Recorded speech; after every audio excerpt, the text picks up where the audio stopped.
আল আদিয়াত হল পবিত্র কোরআনের ১০০তম সূরার নাম। এর শাব্দিক অর্থ দ্রুতগামী ঘোড়া, ধাবমান অশ্বরাজি বা অভিযানকারী। সূরাটির শুরুর আয়াতে প্রবল বেগে ছুটে চলা ধাবমান বস্তুর শপথ করা হয়েছে, তাই এর নাম রাখা হয়েছে আল আদিয়াত। এর মূল বিষয়বস্তু হল মানুষের অকৃতজ্ঞতা এবং পরকালের হিসাব নিকাশ। মক্কার মানুষ দুনিয়ার সম্পদ, লুটপাট ও ক্ষমতার অহংকারে ডুবেছিল।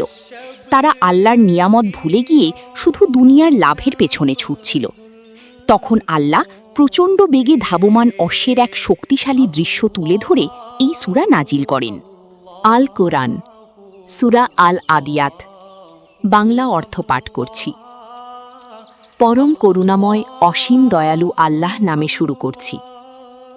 শপথ সেই দুরন্ত অশ্বরাজির, যারা দৌড়ে আগুনের ফুলকি ছড়ায়, অতঃপর যারা ভোরবেলায় আগমন করে এবং ধুলোর ঝড় তোলে, অতঃপর তারা অন্য পক্ষের মাঝখানে প্রবেশ করে। নিশ্চয়ই মানুষ তার রবের প্রতি অত্যন্ত অকৃতজ্ঞ, এবং সে নিজেই এ ব্যাপারে সাক্ষী, এবং সে সম্পদের ভালোবাসায় অত্যন্ত মগ্ন। তবে কি সে জানে না, যখন কবরের সবকিছু বের করে আনা হবে এবং অন্তরের গোপন বিষয় প্রকাশ করে দেওয়া হবে? নিশ্চয়ই সেদিন তাদের রব তাদের সম্পর্কে সব জানাবেন। সংক্ষিপ্ত বর্ণনা ও তাফসীর। এখানে বলা হয়েছে ধাবমান কিছু প্রাণপণ ছুটে চলে।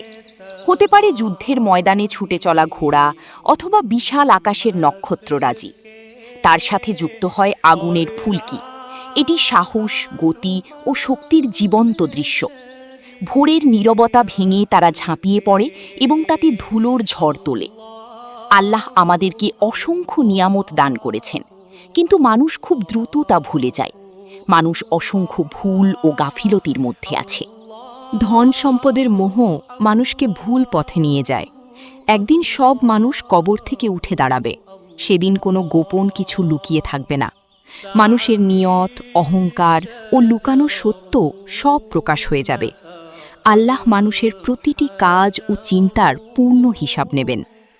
এই সূরাটি আমাদের শেখায়, দুনিয়ার সম্পদ ও অহংকার ক্ষণস্থায়ী, কিন্তু আল্লাহর প্রতি কৃতজ্ঞতা, ঈমান ও সৎকর্মই মানুষের প্রকৃত সফলতা।